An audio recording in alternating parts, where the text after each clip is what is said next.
Hello friends, स्वागत है आप सभी का एक बार फिर हमारे YouTube channel amazing GK and current affairs by Urvi पर। दोस्तों, आज मैं आपके लिए लेकर आई हूँ 18 जुलाई 2021 के most important current affair question and answer in Hindi. जी हाँ दोस्तों, आज की इस वीडियो में हम आज के मोस्ट इंपॉर्टेंट करंट अफेयर्स के क्वेश्चन आंसर पढ़ेंगे। इससे पहले दोस्तों, यदि आपने अभी तक हमारे चैनल को सब्सक्राइब नहीं किया है तो सब्सक्राइब करना ना भूलें, साथ ही बेल आइकन पर प्रेस करके ऑल पर भी टिक कर दें, जिससे कि हमारी सभी वीडियो सबसे पहले आप तक पहुँचे। तो चलिए दोस्तों, शुरू करते हैं आज की वीडियो। फर्स्ट क्वेश्चन है, दुनिया का सबसे ऊंचा और सबसे बड़ा केसरिया बौद्ध स्तूप हाल ही में जल में डूब गया, तो बताइए कि यह भारत के किस राज्य में स्थित है। सही जवाब है बिहार में। ये स्तूप भारत के बिहार राज्य के पूर्वी चंपारण जिले में स्थित है, जो कि पटना से करीब 110 किलोमीटर की दूरी पर है। इसकी ऊंचाई की बात करें तो इसकी ऊंचाई लगभग 140 फीट है। नेक्स्ट, किस राज्य सरकार के द्वारा नई रिटेल पार्क नीति जारी की गई, तो ये जारी की गई है आंध्र प्रदेश के द्वारा। आंध्र प्रदेश भारत का ऐसा पहला राज्य है जिसकी 3 राजधानियां हैं। कौन कौन सी हैं? अमरावती, विशाखापट्टनम और कुर्नूल। इसके अलावा आंध्र प्रदेश भाषा के आधार पर गठित होने वाला पहला राज्य भी है। मुख्यमंत्री हैं जगन मोहन रेड्डी और आंध्र प्रदेश के राज्यपाल हैं विश्वभूषण हरिचंदन। नेक्स्ट, किस रेलवे स्टेशन पर देश का पहला 5 सितारा होटल बनाया गया, तो ये बनाया गया है गांधीनगर। गुजरात राज्य के गांधीनगर में रेलवे स्टेशन के ऊपर काफ़ी शानदार 5 स्टार होटल बनाया गया। ये रेलवे स्टेशन काफ़ी आधुनिक सुख सुविधाओं को ध्यान में रखते हुए बनाया गया है, जिसमें बेबी फीडिंग रूम के अलावा प्रार्थना रूम और प्राथमिक उपचार के लिए अलग अस्पताल भी बना है। भारत का ये पहला ऐसा रेलवे स्टेशन होगा जिसमें इतनी बेहतरीन सुविधाएं उपलब्ध करवाई गई हैं। नेक्स्ट है, दुबई का गोल्डन वीज़ा पाने वाले तीसरे भारतीय कौन बने हैं, तो ये बन गई हैं सानिया मिर्ज़ा। संयुक्त अरब अमीरात ने साल 2019 में लॉन्ग टर्म रेजिडेंस वीज़ा के लिए नया सिस्टम लॉन्च किया था, जिसके तहत जो भी गोल्डन वीज़ा रखता है वह यूएई में 5 से 10 साल तक रह सकता है। हाल ही में भारत की महिला टेनिस स्टार सानिया मिर्ज़ा और उनके पति शोएब मलिक को दुबई का गोल्डन वीज़ा मिल गया है। इसके बाद वे गोल्डन वीज़ा पाने वाली तीसरी भारतीय बन गई हैं। इससे पहले शाहरुख खान और संजय दत्त को भी ये गोल्डन वीज़ा मिल चुका है। राजधानी की बात करें तो यूएई की राजधानी अबू धाबी है, करेंसी यूएई दिरहम है और प्रेसिडेंट खलीफा बिन जियाद अल निहाद हैं। दोस्तों, ये सभी प्रश्न आपकी सभी परीक्षाओं के लिए ज़रूरी है, इसलिए आप वीडियो को अंत तक ज़रूर देखें। नेक्स्ट है, किस देश के द्वारा जॉनसन एंड जॉनसन कोविड-19 टीके के उपयोग को आपातकालीन मंजूरी मिली, तो ये मिली है वियतनाम को। वियतनाम देश में कोरोना वायरस का संक्रमण काफ़ी तेज़ी से फैल रहा है। इस समस्या को देखते हुए वियतनाम में जॉनसन एंड जॉनसन कोविड-19 के टीके को मंजूरी दे दी गई। राजधानी है हनोई। करेंसी की बात करें तो ये है वियतनामी दोंग और प्रधानमंत्री हैं फॉम मिनसिन। भारतीय मूल की कौन सी महिला अमेरिकी श्रम विभाग की सॉलिसिटर बनी है, तो ये बनी है सीमा नंदा। सीमा नंदा भारतीय मूल की हैं, जो कि डेमोक्रेटिक नेशनल कमेटी की पूर्व सीईओ भी रह चुकी हैं। ओबामा प्रशासन के दौरान उन्होंने श्रम विभाग में भी अपनी सेवाएं दी थीं। अब सीमा नंदा को हाल ही में अमेरिकी श्रम विभाग का सॉलिसिटर नियुक्त किया गया है। ये याद रखिए, बहुत ही इम्पोर्टेंट है।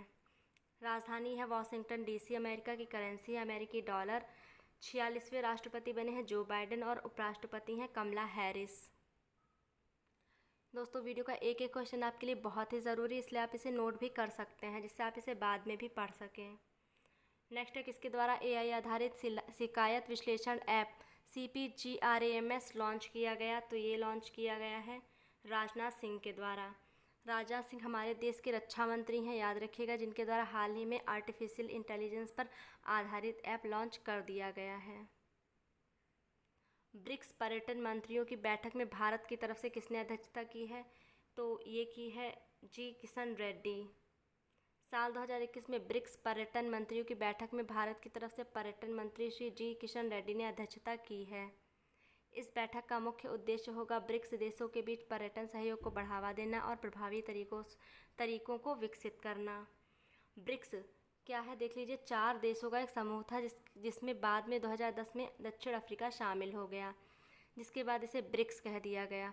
इसमें सदस्यों देशों की बात करें तो इसमें ब्राज़ील, रूस, भारत, दक्षिण अफ्रीका और चाइना शामिल हैं, और इन सभी देशों के मंत्रियों ने बैठक में हिस्सा भी लिया है। स्थापना हुई थी 2006 में, मुख्यालय है संघाई में। दोस्तों वीडियो के अंत में मैंने कल का रिवीजन भी रखा है, इसलिए आप वीडियो को अंत तक ज़रूर देखें।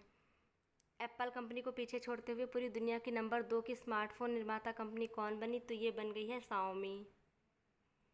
शाओमी एप्पल कंपनी को पीछे छोड़ते हुए दुनिया का नंबर 2 सबसे बड़ा ब्रांड बन गया है।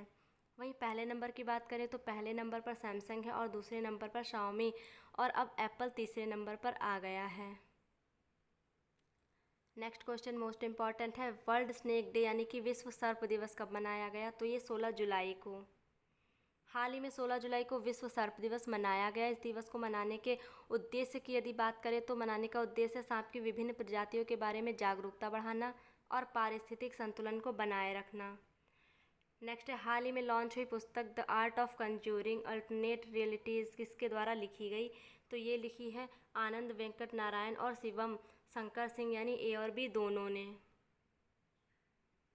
सबसे तेज 14 वनडे शतक लगाने वाले सबसे तेज बल्लेबाज कौन बने? तो ये बने हैं बाबर आजम। पूरी दुनिया के सबसे बड़े तैरते हुए सौर फार्म का अनावरण किस देश में किया गया? तो ये किया गया है सिंगापुर में। राजधानी है सिंगापुर सिटी, करेंसी है सिंगापुरियन डॉलर और प्रेसिडेंट है हलीमा याकूब, प्रधानमंत्री हैं लेई सियांग लूंग। हाल ही में गोवा के नए राज्यपाल के रूप में किसे नियुक्त किया गया? तो ये नियुक्त किए हैं PS श्रीधरन पिल्लई। गोवा की स्थापना की बात करें तो ये 30 मई 1987 को हुई थी। राजधानी पणजी है, मुख्यमंत्री प्रमोद सावंत और राज्यपाल PS श्रीधरन पिल्लई बने हैं। वहीं मुख्य न्यायाधीश की बात करें तो यह है दीपांकर दत्ता, जो कि महाराष्ट्र के भी मुख्य न्यायाधीश हैं। सभी यात्रियों को बसों के समय सही जानकारी पहुंचाने के लिए दिल्ली सरकार ने किसके साथ साझेदारी की है? तो ये की है गूगल के साथ। किस देश के द्वारा चीन के झेंगयांग से सभी उत्पादकों के आयात पर बैन लगा दिया गया? तो ये लगाया गया है अमेरिका के द्वारा। वहीं बात करें अमेरिका की तो अमेरिका ने हाल ही में WHO से अलग होने की घोषणा कर दी है। तो दोस्तों ये थे हमारे आज के मोस्ट इम्पॉर्टेंट करंट अफेयर। अब हम कल का क्विक रिवीजन भी कर लेते हैं। हाल ही में राज्यसभा में सदन के नेता पीयूष गोयल बने। विश्व बैंक की सहायता से आंध्र प्रदेश ने सॉल्ट कार्यक्रम शुरू किया। भारत के सबसे बड़े EV चार्जिंग स्टेशन का उद्घाटन महाराष्ट्र में हुआ है। BCCI द्वारा घरेलू क्रिकेट के लिए गठित वर्किंग ग्रुप में 7 सदस्यों को चुना गया। संयुक्त अरब अमीरात ऐसा पहला खाड़ी देश बना है जिसने इजरायल में दूतावास खोला है। मवेशियों की रक्षा के लिए कानून प्रस्ताव लाने वाला उत्तर पूर्वी का पहला राज्य असम बन गया है। भारतीय रिजर्व बैंक के द्वारा खुदरा प्रत्यय योजना की शुरुआत की गई है। टोक्यो ओलंपिक के लिए चीयर सॉन्ग हिंदुस्तानी व AR रहमान ने लॉन्च किया है। भारत का पहला अनाज ATM गुरुग्राम में स्थापित हुआ। चीन ने सबसे बड़े उत्सर्जन व्यापार कार्यक्रम शुरू करने की घोषणा की है। दोस्तों मैं आपका कल का रिवीजन इसलिए करवाती हूँ जिससे आपको सभी प्रश्न याद हो जाएं और आप इन्हें भूलें नहीं। Urdu poets and writers James of Deccan पुस्तक को JS इस्तीफार ने लिखा है। वाराणसी में प्रधानमंत्री नरेंद्र मोदी के द्वारा रुद्राक्ष कन्वेंशन सेंटर का उद्घाटन किया गया। संविधान के अनुच्छेद 340 के तहत गठित आयोग के कार्यकाल में केंद्रीय मंत्रिमंडल से 6 महीने के विस्तार को मंजूरी मिल गई है। कर्नाटक सरकार के द्वारा इलेक्ट्रिक बाइक टैक्सी योजना की शुरुआत की गई। राष्ट्रीय प्लास्टिक सर्जरी दिवस को अब विश्व प्लास्टिक सर्जरी दिवस के रूप में 15 जुलाई को मनाएंगे, मोस्ट इम्पॉर्टेंट है। लद्दाख के द्वारा 2025 तक UT को ऑर्गेनिक बनाने के लिए सिक्किम के साथ समझौता किया। केंद्रीय कर्मचारियों की महंगाई भत्ते को केंद्र सरकार ने 17 से बढ़ाकर 28% कर दी है। पाकिस्तान के पूर्व राष्ट्रपति ममनून हुसैन का हाल ही में निधन हो गया है। तो दोस्तों यहीं पे समाप्त होता है आज का क्विक रिवीजन। दोस्तों ये वीडियो आपको कैसे लगी आप हमें कमेंट के माध्यम से ज़रूर बताएं। साथ ही वीडियो पसंद आई हो तो लाइक करें, अपने WhatsApp ग्रुप पर भी ज़रूर शेयर करें। धन्यवाद।